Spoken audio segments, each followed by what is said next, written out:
sobre se encontrar, mas principalmente voltado para o autoconhecimento. Então, sobre se conhecer, mas sobre entender o que quer, o que não quer. E aí, uma vez eu ouvi você falar, eu não vou lembrar exatamente agora em qual podcast que foi, que você estava, que você falou sobre ser você mesmo. E aí, como muitas vezes isso pode se perder no meio corporativo, ou no meio de, politicagens, máscaras, enfim. E eu achei isso muito bonito, assim, acho que isso se conecta bastante com a gente. E eu queria se você pudesse compartilhar um pouco sobre esse viés, porque eu considero esse ponto, né, não só muito importante, assim, mas eu queria entender como você enxerga isso, né? O quanto isso é importante para você, o ser você mesmo, assim. Eu queria que você abrisse um pouquinho, porque que eu me lembro, você não falou muito, mas você falou de uma forma bonita e eu acho que isso tem a sua importância e a gente podia acabar com essa pergunta, assim. O ser você mesmo se conecta bastante com essa questão do autoconhecimento que a gente traz tão forte aqui pro programa. Que legal. Tô tentando lembrar onde eu falei isso, mas não tem muito eu a ver vou tentar comigo. Acho que achar foi e eu te mesmo que falo, falei algo mas isso. Mas assim, eu sei. Foi você mesmo, porque estavam te entrevistando. E aí Entendi. você falou algo sobre a importância de ser você mesmo. Sim, tá? eu sei que com certeza saiu porque eu penso exatamente assim. Então, tem uma questão que a gente encontra durante a nossa vida que é muito delicada. E acho que quando a gente olha, principalmente no Brasil, por a gente viver sempre em ambientes de crise, ciclos econômicos e tudo mais, quando a gente olha os ambientes, as relações de trabalho, elas são normalmente muito delicadas. As pessoas não querem perder emprego porque é difícil arrumar um novo emprego. Uhum.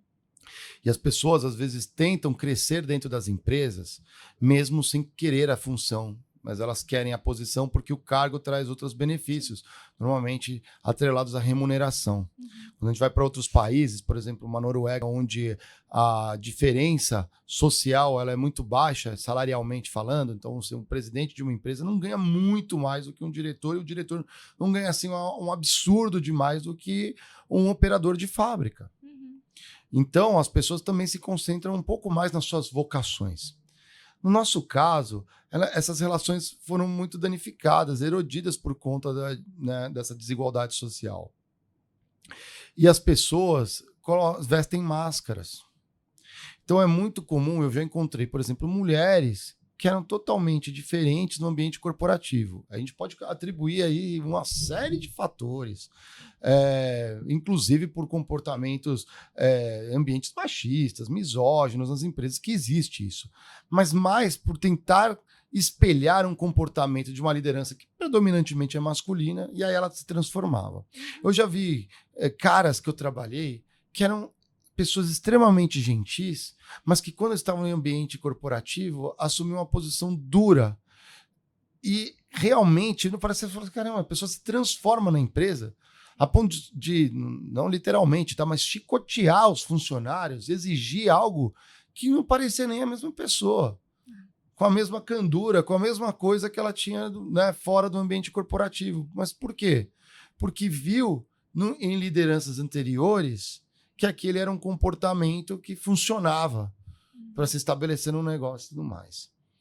Eu, ao longo da minha trajetória, sempre fui um pouco ET nisso, porque eu fui muito fiel aos meus valores e ao meu estilo e meus aprendizados com a minha família. Eu acho que talvez eu tive um pai muito presente, muito afável, muito amoroso, uma mãe muito observadora, muito atenta, muito acolhedora e tudo mais. Isso talvez eu tenha absorvido um pouco, né, da família, esse lado. E eu também sempre fui muito mais de observar meus amigos e tudo mais. Então eu trouxe aquilo, um comportamento para mim que eu nunca quis ser outra pessoa, uma coisa diferente. Claro que a maturidade profissional vai chegando, a gente vai aprendendo questões de comportamentos, atitudes e a forma de pensar o negócio com mais maturidade. Mas acho que ser você mesmo e não se render a um comportamento que não é teu é a forma mais bonita de viver a vida. Porque se você não faz esforço para ser outra coisa. Tem gente que faz tanto esforço para ser outra coisa que já se perdeu no personagem. E é muito triste você viver um personagem, colocar uma máscara que aquilo não é você. Sendo que, às vezes, por dentro, as pessoas se encantariam muito mais que vão conviver muito melhor contigo se você vai ser você mesmo. E olha que eu falo isso e às vezes eu sei que eu sou super chato. Mas, no geral, eu tento ser uma pessoa agradável e legal. Ai, que legal, Mário. Eu adorei. Lindo, lindo. E eu gosto muito disso. Independente dos vieses, das experiências, vivências, assim, eu acho que... E parte do ser você mesmo também inclui o autoconhecimento, e é por isso que a gente traz bastante disso.